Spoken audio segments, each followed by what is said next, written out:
Yo, Next Gen fam, thank you so much for joining us this week. I'm Ward. And I'm Buffett. Let's dive into last week's stock picks.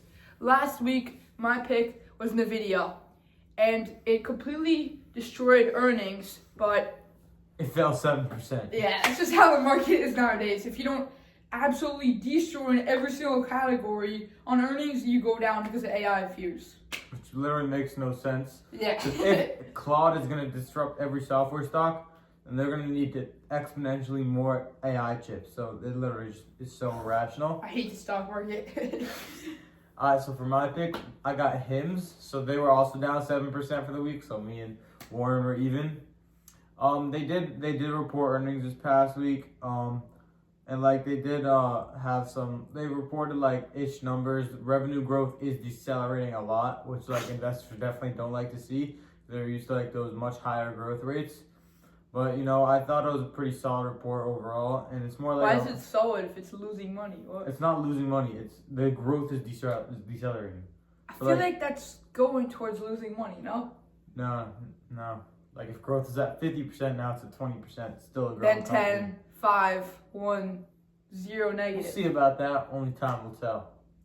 Now let's get into what the last week's news was. So first, earlier in the week, we had this Citrini research article. They're like basically the number one on Substack. They're like a very well-respected, like research firm. What's Substack? It's basically a place where you can like write articles, and they're the number one seller on it, like by far. They make like over like $1 million a year off it, and basically they're like super well-respected. And they wrote this article of a fictional time of where like you wake up in 2028 and unemployment's through the roof, and AI literally just took over the entire world. You're not gonna need anything, and AI agents are just gonna do everything. So every like MasterCard, Visa are going down, DoorDash is going down. And you name dropped a couple things that sent those stocks dropping like crazy, because there was this idea that Did he AI name drop agents- Hims? Maybe that's why your stock went down No, he 7%. did not name drop Hims. But yeah, that was a big scare for software stocks and cybersecurity. But yeah, and even like MasterCard and Visa, which are some of the things he name dropped, definitely took a beating.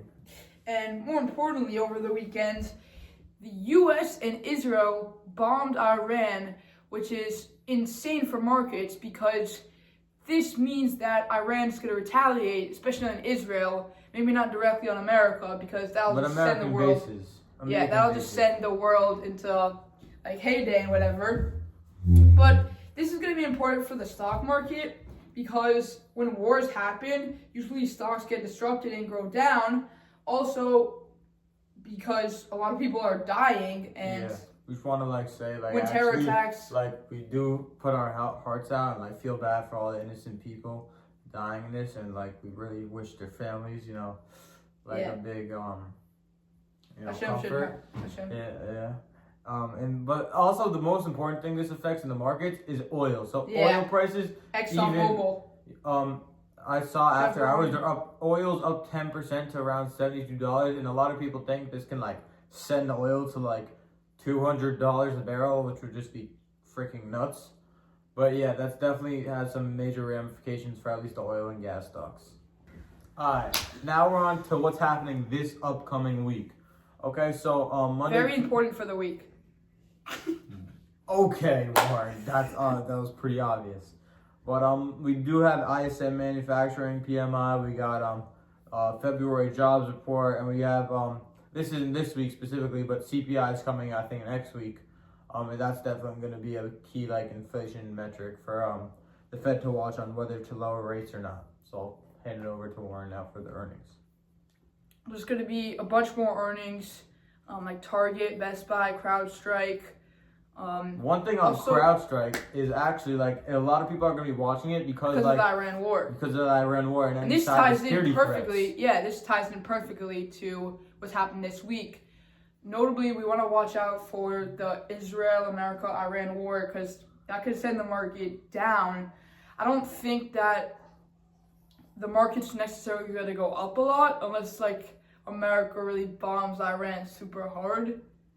But But one thing about wars that you guys just have to keep in mind, long term, wars like they come and go, and they don't really affect markets in the long term. But it's short term. Short They term, go crazy. they definitely can have an impact, but that's not really important because here on Next Gen Investors, we're focused on the long term, bro. On a long term basis. Focus on the long term. So wars, like while they are really bad, a lot of innocent people die. Yeah, they don't really affect markets in the long run. Okay, now it's time for the best segment of the week, stock picks. Let's jump right in. I think I'm going to go first because my stocks usually do better. I have ExxonMobil or Chevron. Basically any company that is in the oil industry, because with the war in Iran, this could really make the oil industry boom. And already Buffett mentioned that it's up 10% pre-market. That is insane. So keep an eye on it for the short term. Okay, bro. Obviously, Warren says we're focusing on the long term and then goes only for short term. But I stick to our values, okay? The stock picks are short term. Why do you might think have remembered, we and you can reference this in past videos, my call on AMD. That stock has over doubled since I made that recommendation. My next one, he said sell the video at Duolingo. 490 and then it went into 100. I'm calling it right now. Duolingo stock. Check back on this video 1 year from now. March 1st, 2027, we're going to check Duolingo stock price. Come on, bro. They just sold off even more after earnings. My portfolio is getting cooked because of like 60% of my portfolio is in Duolingo, but it's chill. Actually? Yes, it is. And because we're focused on the long run, the future of education, AI really benefiting them and not really hurting them, and that's just my thesis. And I will be posting a Substack article Don't soon. read it though. Okay. Hit the red button. Next Gen Investors out.